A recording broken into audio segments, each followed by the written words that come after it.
Assalamualaikum.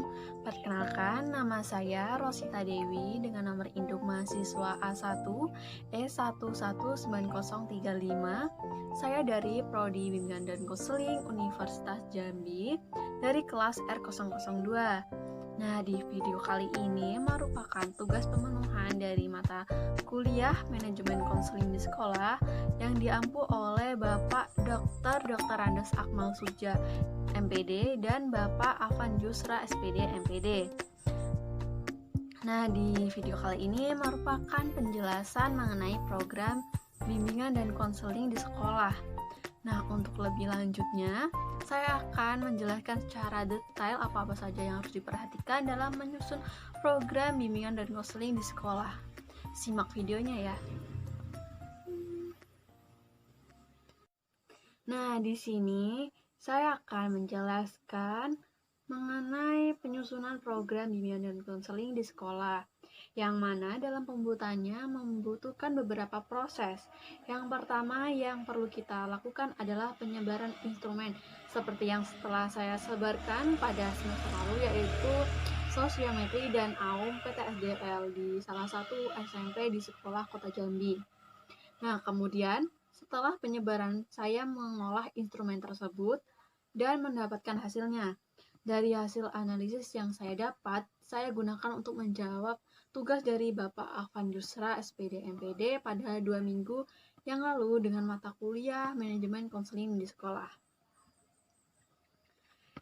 Yang pertama, mengenai program layanan rasional. Nah, dalam rangka menyusun perangkat pembelajaran bimbingan dan konseling, yaitu program tahunan dan program semester, maka harus dilengkapi rasional. Urutannya adalah rasional, program tahunan dan program semester, lampiran RPL, dan instrumen tes. Rasional program bimbingan dan konseling yang baik harus memuat tentang dasar hukum, visi misi, analisis kebutuhan, rumusan tujuan, komponen program, bidang layanan, topik layanan, rencana kegiatan, rencana evaluasi, dan tindak lanjut. Dari hasil yang saya amati, dari hasil instrumen di sekolah tersebut, banyak tantangan baik secara internal maupun eksternal, dan banyak faktor-faktor penyebab permasalahan yang terjadi. Dari sini, barulah saya dapat membuat program bimbingan dan konseling yang cocok untuk menjadikan solusi dari permasalahan sekolah tersebut dan kedepannya dapat menjadi lebih baik tentunya. Nah, yang kedua yaitu mengenai dasar hukum. Dasar hukum yang digunakan yakni yang pertama, Amanat Permendiknas nomor 27 tahun 2008, Peraturan Menteri Pendidikan Nasional nomor 22 tahun 2006, SK Mendikbud nomor 025-D-1995, Standar Kompetensi Kemandirian Peserta Didik dan Kompetensi Dasar, Peraturan Menteri Pendidikan dan Kebudayaan nomor 111 tahun 2014 tentang pelaksanaan layanan bimbingan dan konseling di sekolah menengah. Nah, yang ketiga yaitu visi misi. Visi misi bimbingan dan konseling perlu dirumuskan ulang untuk menyusun visi misi sekolah. Visi adalah gambaran yang dicita-citakan untuk mewujudkan program bimbingan dan konseling bagi klien. Sedangkan misi ialah tugas yang dilakukan dalam rangka pencapaian visi. Adapun visi misi dari sekolah yang saya sebar waktu itu, yang pertama, visinya terwujudnya keunggulan IMTAK dan IPTEK yang berwawasan lingkungan dan berdaya saing. Kemudian visinya berupa yang pertama, mewujudkan insan yang beriman dan bertakwa dan beribadah sesuai dengan agama dan kepercayaan yang dianut. Yang kedua, mewujudkan insan yang cendekia dan memiliki kreativitas di bidang ilmu pengetahuan, teknologi, dan seni. Yang ketiga, mewujudkan pribadi siswa yang disiplin dan tanggung jawab. Yang keempat, mewujudkan pembelajaran dan bimbingan yang optimal dan kondusif. Yang kelima, mewujudkan pribadi yang peduli terhadap lingkungan. Yang keenam, yaitu mewujudkan iklim kompetensi yang sehat di bidang ilmu pengetahuan. Yang ketujuh, mewujudkan insan yang memiliki daya saing. Adapun visi misi bimbingan dan konseling di SMP tersebut yaitu visinya mengentaskan siswa dalam sekolah unggul yang peduli dan berbudaya lingkungan. Kemudian visinya yang pertama menyelenggarakan layanan bimbingan dan konseling yang memandirikan peserta didik berdasarkan pendekatan yang humanis dan multikultur. Yang kedua yaitu membangun kolaborasi dengan guru mata pelajaran, wali kelas, orang tua, dunia usaha, dan industri, dan pihak-pihak lain yang dalam rangka menyelenggarakan layanan bimbingan dan konseling. Yang ketiga yaitu meningkatkan mutu guru bimbingan dan konseling atau konselor melalui kegiatan pengembangan keprofesional berkelanjutan.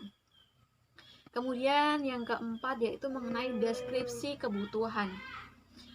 Deskripsi kebutuhan diambil dalam berdasarkan instrumen yang telah saya sebarkan pada mata kuliah instrumentasi dalam konseling 1 pada semester lalu. Dari hasil instrumen, saya dapat mengetahui kebutuhan peserta didik. Nah, rumusan masalah kebutuhan adalah tugas-tugas perkembangan yaitu standar kompetensi kemahiran yang disepakati bersama. Itu cenderung terjadi secara klasikal, kelompok, dan perseorangan. Nah, ini adalah tabel deskripsi kebutuhan dari hasil instrumen yang saya lakukan. Nah, yang kelima yaitu mengenai tujuan pengembangan program bimbingan dan konseling dari hasil olahan instrumen. Nah, di sini terlihat dari rumusan perilaku dan tujuannya layanan bimbingan dan konseling tersebut. Kemudian yaitu yang keenam mengenai layanan bimbingan dan konseling yang merupakan komponen program. Nah, itu ada 4. Yang pertama yaitu layanan dasar, di mana layanan dasar adalah pemberian bantuan kepada semua peserta didik atau konseli yang berkaitan dengan pengembangan keterampilan, pengetahuan, sikap dalam bidang pribadi, sosial, belajar, dan karir. Yang kedua yaitu layanan perencanaan individual. Layanan peminatan dan perencanaan individual merupakan proses pemberian bantuan kepada semua peserta didik dalam membuat dan mengimplementasikan rencana pribadi, sosial, belajar, dan karir. Yang ketiga yaitu dukungan sistem.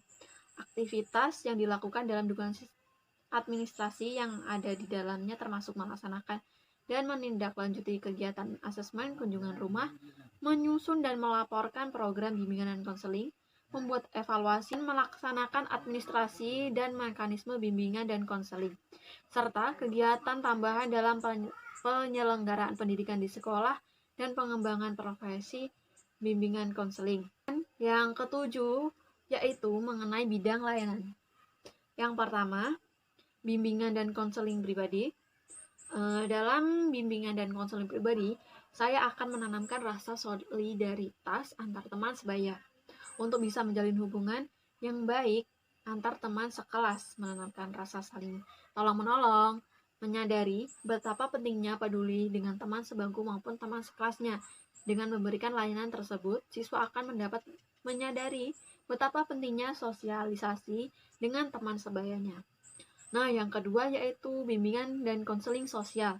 Pentingnya membangun komunikasi. Di kelas tersebut, ada beberapa siswa yang sulit dalam membangun komunikasi dengan siswa lain.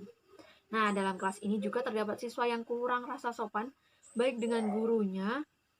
Apabila ditegur, ia akan menjawab dengan nada yang tinggi dan tidak sopan. Maka penting dilakukan layanan informasi tentang judulnya, pentingnya rasa sopan tersebut. Nah, yang ketiga yaitu bimbingan konseling belajar, pentingnya belajar dan tips agar semangat dalam belajar. Memperhatikan pelajaran dengan baik dan fokus agar ilmu yang dijelaskan dapat diserap dengan baik. Nah, itu saja penjelasan mengenai jawaban saya dari penyusunan program bimbingan konseling dari hasil instrumen yang telah saya sabarkan. Nah, semoga video ini bermanfaat. Lebih dan kurang saya mohon maaf. Saya akhiri. Wassalamualaikum warahmatullahi wabarakatuh. Bye-bye.